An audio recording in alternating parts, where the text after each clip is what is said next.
Благодарам. Почитувана председателка, почитувана заменик министер, почитуван колега Поцков. Сте ни оставиле држава. Знаете што ни оставивте? Ни оставивте држава на која го променивте името. Која држава ни оставивте? Држава на која го сменивте името. Уште на почетокот од вашиот говор велите дека ако денес 21.7. имало избори, ако Социјалдемократскиот сојуз ги изгубил изборите. Социјалдемократскиот сојуз ги изгуби изборите во декември. Впрочем, и секогаш кога идете на власт, идете со изгубени избори. Ама се други факторите кои што ве носат вас на власт, исто како и овај пат. И претходниот пат, кога го сменивте името на државата, на овај начин дојдовте на власт. Сега што следува, ќе видиме. Целата јавност ќе види светок. Може само да предпоставиме што ни следува од ова што гледаме што се случува деновиве во изминатава недела во тоа како се водат државните политики. И што може да не очекува? Она што може да не очекува е катастрофа за државата или еден збор што вие умилувате да го споменувате често во вашите говори, цунами во Република Македонија. Најголемите штети во однос на државата се штетите кои што ги оставивте кога претходно бевте на власт, а штетите кои што ќе ги оставите допарва идат и ќе бидат со далекосежни последици, особено за идните генерации, далекосежни последици за државата. И по десетина години некаде децата ќе ве прашуваат што сте направиле со политиките кои што денес ги водите, меѓутоа жал ми е што тогаш ќе бидете свесни, ама ќе биде многу касно и не знам што ќе можете да им одговорите. Меѓутоа, не се да се вратиме на ребалансот на буџетот. Исто така, на почетокот од вашиот говор започнавте со критика на економските политики на ВМРО ДПМН. Почитуван колега, благодарение на економските политики на ВМРО ДПМН и Коалицијата за подобра Македонија, економскиот раст во сите години на светска економска криза, на европска економска криза, во Македонија економскиот раст се зголемуваше, односно растеше. Оваа година со ребалансот на буџетот предвидувате буџетски дефицит од 2,9% и овој износ е апсолутно непроменет од она кое што беше проектирано во буџетот за 2017 година. И една голема лага која што се обидувате да ја пласирате на целата јавност, зошто кратите на капиталните инвестиции, сте имале, односно сте оставиле да враќате некои долгови. Значи, почитуван колега, во буџетот имате 220 милиони евра од претходната еврообврзница на располагање со кои што целосно се покриени од платите на обврските сите кои што следуваат за 2017 година. Така да, сите овие задолжувања кои што ги правите во овој изминат период, како што сте тргнале, не знам докај ќе стасаме, немаат никакво оправдување, затоа што со средствата оставени од последната еврообврзница може да ги исплатите, не може, туку ќе ги исплатите сите обврски кои што ги имаме за 2017 година. Се трудев да запишувам тоа што го кажувавте.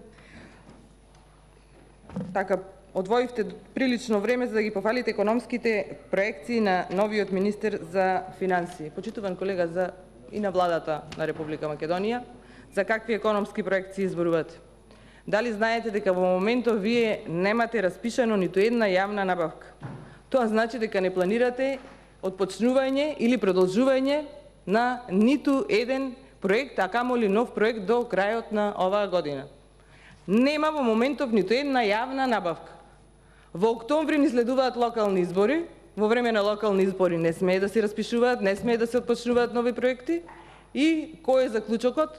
Заклучокот можеби е дека за кратко време ќе имаме уште еден ребаланс на буџет, со кој што СДСМ, овие наводно проектирани средства за инвестиции, ќе дојде овдека и ќе ни предложи да ги пренамениме повторно за плати, нови партиски вработувања, меѓутоа не знам дали за жал или за среќа на Социјалдемократскиот сојуз повеќе вработувања од шарената револуција, оние луѓе кон кои што тие чувствуваат некој долг најверојатно. Кратите на капитални инвестиции. Во моментов ја запревте изградбата, она што е најстрашно, на најголемите капитални проекти на автопатите во Република Македонија и она што мене најмногу ме боли, изградба на патот Прилеп-Грацко. Почитуван колега, смешно е објаснувањето и ваше и на министерот за транспорт и врски дека промашена била трасата на автопатот Кичево-Охрид. Трасата на автопатот Кичево-Охрид, почитувани колеги, се гледа со голо око. Значи целосно истрасиран патот Кичево-Охрид. А посебно со снимките кои што се направени и кои што секој од нас може да ги види во секое време на YouTube, се гледа дека трасата е целосно направена и нема промашување на трасата, значи ова е само еден изговор. Ако е така, велите сте имале многу малку време за работа, 45 дена, тогаш кажете некој документ официјален, некоја пресметка, промена на проект, како сте дознале дека има промашување на трасата. Ама целта е друга, ќе ја видиме за брзо време. Демиркапија Смоквица. Го прекинувате и овој пат. Овој пат, автопат кој што, почитувани колеги, е речиси готов и комотно можеше да биде пуштен во употреба во овој месец и да биде олеснет сообраќајот во државата, особено во овој летен период, кога знаеме дека по овие патишта е вистина многу прометно. Што е причината? Причината е дислокација на една трафостаница и потребно е да се извади одобрение за градење за диспетчерски центар на страната на Неготино. Вчера слушнавме од министерот за транспорт и врски, вели Евана да поднесела барање за да односно документи за Министерството за транспорт и врски да дозволело дислокација на трафостаницава. Па не поднесува Евана, поднесува тој што го работи проектот од тој што ја бара услугата. Значи обратен е процесот. Меѓутоа, од сево ова може да се донесе, почитувани колеги, еден заклучок. Социјалдемократскиот сојуз, сведоци сме дека во минатото нема сработено буквално ниту еден проект. Така да овие 45 може би повеќе дена покажуваат дека не можат да се снајдат со ова што се случува на терен. Не се учени да работат. Почитуван колега, вие не знам дали сте биле советник во локална власт, меѓутоа знаете дека ако сте биле, мислам дека сте биле, дека и при најмал еден проект, при едно паркче малско, се соочуваме со проблеми на терен. Значи никогаш не излегува она напишаното, нацртаното на терен исто. Меѓутоа, потребно е проблемите во да се решаваат, а не да се стопираат. Повторно ќе речам, она што мене како пратеник од Прилеп најмногу ме боли и ми е криво е стопирањето на изградбата на експресниот пат Прилеп-Грацко. Овдека ќе потенцирам дека трасата не е промашена онака како што се вели. Овде ќе потенцирам дека проектот е одобрен од ЕБРД и од Европската комисија. И Европската комисија има направено ревизија на овој проект. Значи шанси нема да има промашување на трасата. Исто како и за автопатите. И за овој експресен пат се обезбедени средства. Обезбедени средства кои што со закон ги изгласа Собранието на Република Македонија. Има странски надзор над работата, така да сите објаснувања кои што ги кажа и министерот не држат. Мене особено ми е криво што овој експресен пат го запира министер за транспорт и врски кој потекнува од Прилеп, кој беше наш колега и беше најголемиот гласноговорник и критичар зошто овој експресен пат не е изграден. А кога почна да се гради, пак беше критичар од и пратот се градел со забавено темпо. Сега истиот тој наш колега, мој сограѓанин Горан Сугаревски, ја запре изградбата на експресниот пат Прилеп-Грацко. При тоа, знам што ќе ми одговорите, истите одговори ги дава и вашите колеги, дека не се запрени автопатиштата и експресниот пат, дека ќе продолжат да се градат.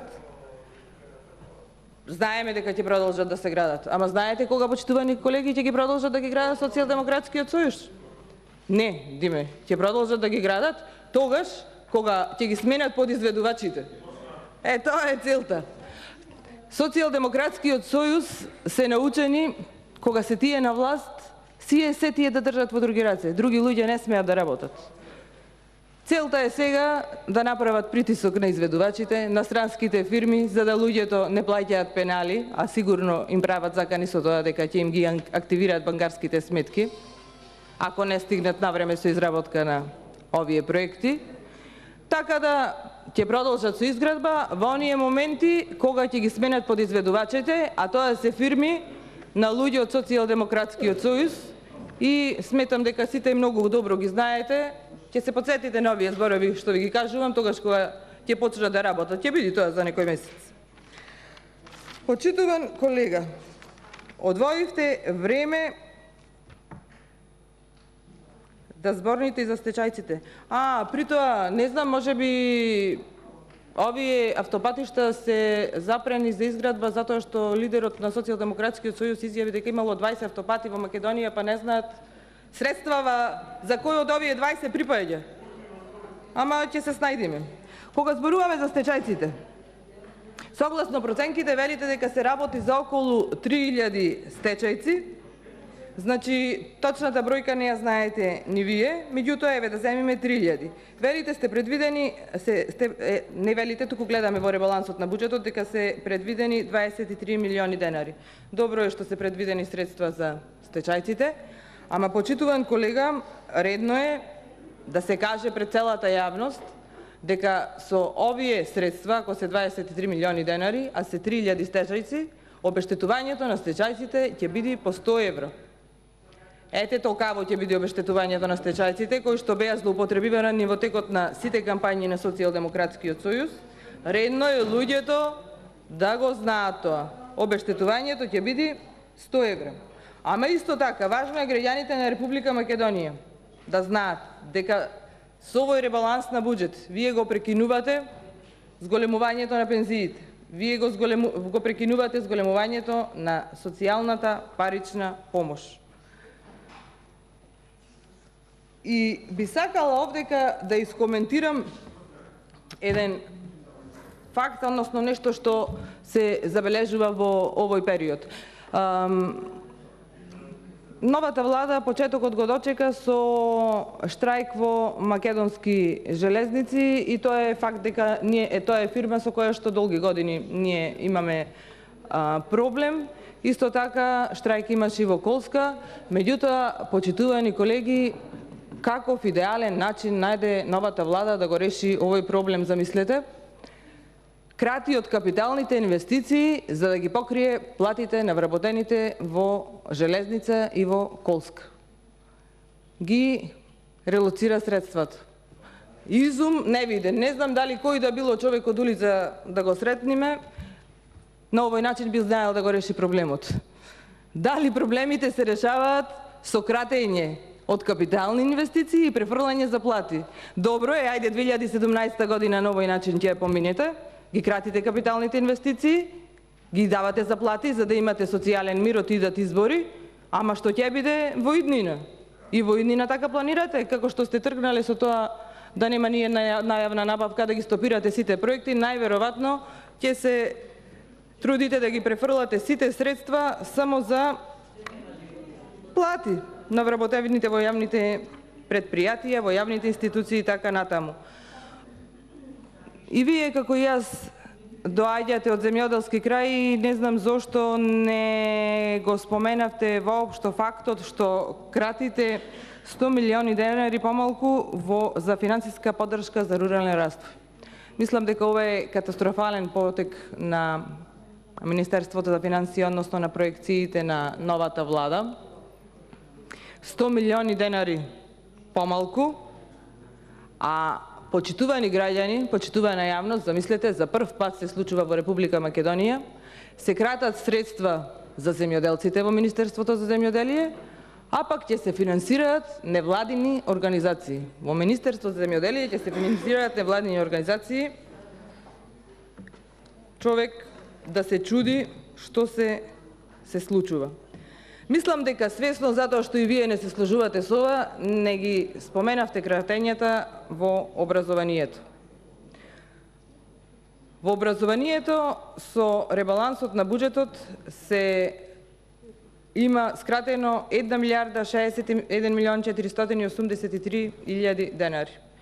И она што е страшно, кратите 139 милиони 112 илјади во основното образование, 179 милиони во средното образование, а замислете истите тие кои што нас не критикуваат дека сме давале малку пари за високото образование, кратат 44 милиони 533 илјади за Универзитетот Свети Кирил и Методи, 10 милиони 40 илјади за Универзитетот Свети Климент Охридски во Битола, 21 милиони 840 илјади за Универзитетот Гоце Делчев Штип, 26 милиони 592 илјади денари помалку за Универзитетот Мајка Тереза, 54 милиони 80 илјади помалку за Универзитетот за информатички технологии во Охрид, 15 милиони денари помалку за преведување и печатење стручна литература. Впрочем, видовме дека овој проект беше критикуван од новиот министер за култура како залудно фрлени пари. 75 милиони денари помалку за изградба на финки и кога сме тука и овде продолжува со стопирањето на проекти. Социјалдемократскиот сојуз, значи продолжува овдека ја стопира и изградбата, односно продолжувањето на изградбата на овој факултет. Зошто? Валјда и овдека ќе ги префрлаат средствава за нови партиски вработувања. Меѓутоа, мене вака што ми остави впечаток и што ми е многу алармантно, истиот ден или тие денови кога влезе во собранието ребалансот на буџетот и кога се крата толку средства за универзитетите на Република Македонија, со кои што, за жал, и на вработените ќе им овозможиме полоши услови за работа, и на студентите ќе им овозможиме полоши услови за учење. Во исто време, министерот за образование ги свика племенумците и вели ќе прават нов закон за високо образование. Замајување класично на јавноста. Тргање на луѓето од реалните случувања и пренасочување на нешто друго. Ќе правеле нов закон за високо образование, не знаеме кога, ама им ги кратат средствата и не им овозможуваат да работат онака како што е предвидено, иако јас се согласувам дека и досега предвидените средства за универзитети беа мали, напротив, наместо да ги се намалуваат, треба да се зголемуваат. Кога сме кај стечајците, заборавив уште една реченица да кажам. Почитуван колега, велите, добро, ќе се исплатат овие, макар и по 100 евра, ама, за жал, во собраниево се уште немаме закон стасано. Кога ќе ги исплаќате? Од кога? Ќе почнат одмори, значи ноември, декември? Добро, ако. Ама, окей, да се, коректно е да им се каже на луѓето за да не бидат во исчекување секој ден, исто како што беше во исчекување, за радиодифузната такса. Вие сам ја спомнавте во вашиот говор, инаку не мислев да се осврнам на овој дел. За радиодифузната такса се предвидени средства во ребалансот на буџетот и тоа се предвидени, според моите пресметки кои што ги правев, сметам дека доволно средства за до крајот на 2017 година, неколкуте месеци што се останати за покривање. Ама, почитувана јавност, Социјалдемократскиот сојуз се уште нема поднесено закон за укинување на радиодифузната такса. Оној кој што го поднесе ВМРО-ДПМНЕВ за да им помогнеме да си го исполнат ветувањето, не го прифати. Значи, нивното ветување прво беше дека СЦОМ ќе дојдат на власт, така читавме и од билбордите и од нивното раководство, дека штом ќе дојдат на власт од првиот ден, тие ќе укинат радиодифузната такса, таа не е укината уште, а во моментов нема ни закон во собрание. Деновиве слушавме дека велеа од септември ќе укинат радиодифузната такса, па почитувани сограѓани, нема да биде укината ни од септември, затоа што законот на ВМРО-ДПМН и коалицијата тие не го прифаќаат, а нов закон немаат пратено во собранието. Значи и во овие денови да пратат, пред септември нема логика да дојде на седница, кога ќе дојде, може до година или декември месец нешто негде. Ама коректно е да се каже на целата македонска јавност дека радиодифузната такса не е укината и не се знае кога ќе ја укините, иако имате предвидени средства. Сметките за неплатена радиодифузна такса се веќе дадени на извршители. Од управата за јавни приходи кажаа дека ќе започнат со извршување, А од информациите кои што ги имавме на Комисијата за транспорт и врски од Македонската радиотелевизија се случува една алармантна и лоша појава, што од моментите кога Социјалдемократскиот сојуз најави дека ќе укине радиодифузната такса, наплатата на радиодифузна такса е намалена за 70%. Значи луѓето од негде октомври-ноември, верувајќи во обетувањето на Социјалдемократскиот сојуз, не плаќале радиодифузна такса. Затоа е коректно и вие како Социјалдемократски сојуз овде одговорница да порачате и во овие месеци да си ја плаќаат. Ова најдобро намерно го велам, значи не само јас, мислам дека и вие нормално дека ја плаќате, верувам дека ја плаќате. Ама добро е сите да ја плаќаат, затоа што ако дојде на извршител ќе треба да плаќаат многу поголеми суми. Колешки, привршувајте. Привршувам, почитувана колешки, и овде сум на мислење затоа што радиодифузната такса беше препорака на Европската комисија. Ова е само едно популарно ветување на Социјалдемократскиот сојуз кое што ќе трае многу кратко време и убедена сум дека за брзо време ќе ја вратат повторно и да ја укинат, ако ја укинат. Благодарам.